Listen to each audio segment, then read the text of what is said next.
started. Dot Kappa. Okay, let's see.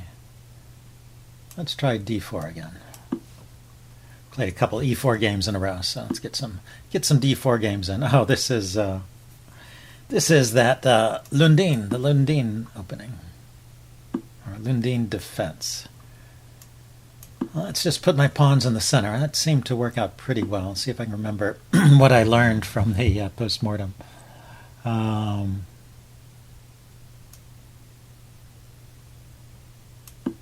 F4 I thought was a good move, which I didn't play. That's kind of what I remember. So let's it gives me time to get my knight out. Pawns are defended. I'm just gonna... Oh, he keeps pushing. So let's think about this. I can take en passant. I could take with the F pawn and have an open F file. Or I could push on. I like the idea of taking this way and having an open F file. And where do I want the bishop to go? Maybe just... Let's see. He can take the knight. I want to develop the bishop so I can castle. I could go here with check. Or I could go here and let him take the bishop if he wants. Yeah, I'm not sure the check was any good, but I got my castling in. So do I want to play c5 before developing the knight? How about if I take here? Now that I've castled, I don't need the knight to guard these squares. He has to take back with a pawn. And so I can now expand on the queen side. I have this kind of pawn majority over here on the queen side. And center, maybe that's worth something. And I just have to hold on to my c-pawn here.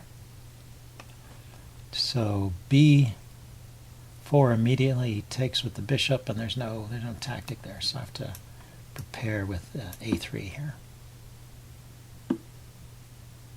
And he stops. Server announced. So he likes my plan enough to stop it. Let's see. I'm going to go ahead and play b3 with the idea that if he pushes on with a4, I can play b4 myself. Okay, so he's attacking my queen. And so let's just go over here. I was thinking that I wanted to play the move h6 anyway, so I could develop my bishop and not have the knight on this square. I can also develop the bishop to g5 and not worry about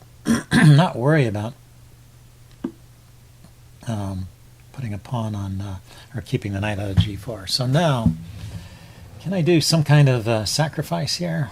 He's not threatening to take on e4. That's the first point. The second point is if I trade off the knight and he takes back with the bishop, then I can play b4. So bishop takes, pawn to b4, takes. He can trade rooks.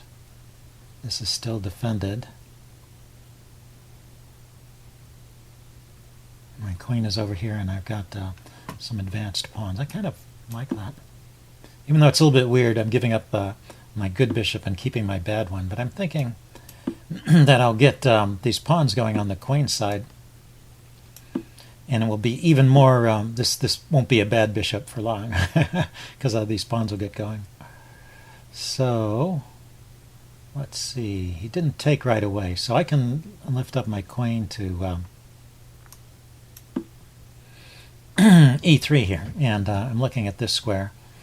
His dark squared bishop is over here. If the bishop were here, that would be a problem. So I do have to watch out for this diagonal. Okay, so he wants to immediately pressure those pawns on the queen side. So if I take en passant, I will get a little 2-on-1 majority over here. And I'll also have this square for my knight.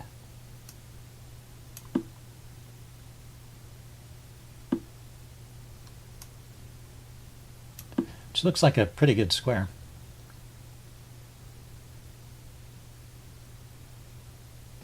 So maybe I'm threatening already to take his bishop.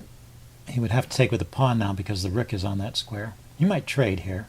Might be an idea for him to just trade rooks immediately. I'm also hitting the, I'm hitting his b-pawn.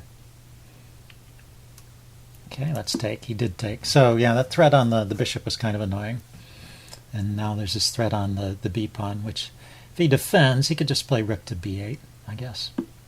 But he didn't do that. Decided to give his king some space. So should I take on b8? I don't see why not. It seems to give me a pretty good check position here with these two pawns marching forward. And then this pawn, I mean, his dark squared bishop is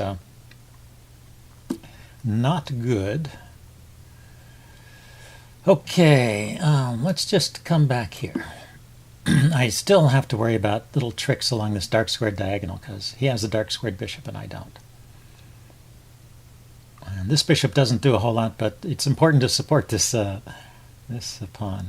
Let's see, are there tactics? If I push the c-pawn forward, he can take the rook.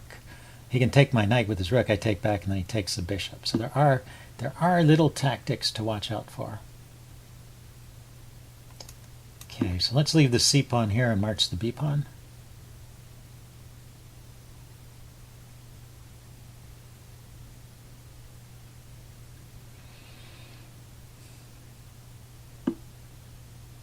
Okay, and he's trying to stop me from advancing.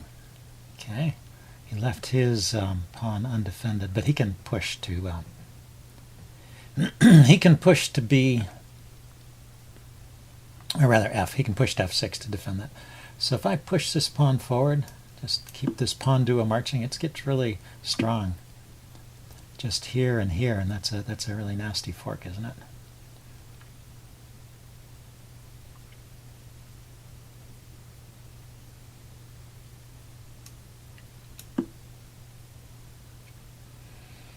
I don't know how he's getting away from that. Check. Any move by the bishop.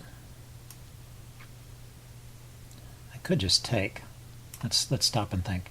Knight takes, rook takes, pawn forward. Yeah, he can't get back. I should take.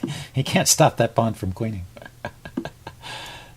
Typical, you know, that's the nice thing about having two pawns next to each other. This pawn prevents his rook from getting behind the pawn, and this pawn prevents his rook from getting to the back square. Okay, well, I thought that was kind of a nice win. I will upload this and do a post-mortem. See you guys later. Bye.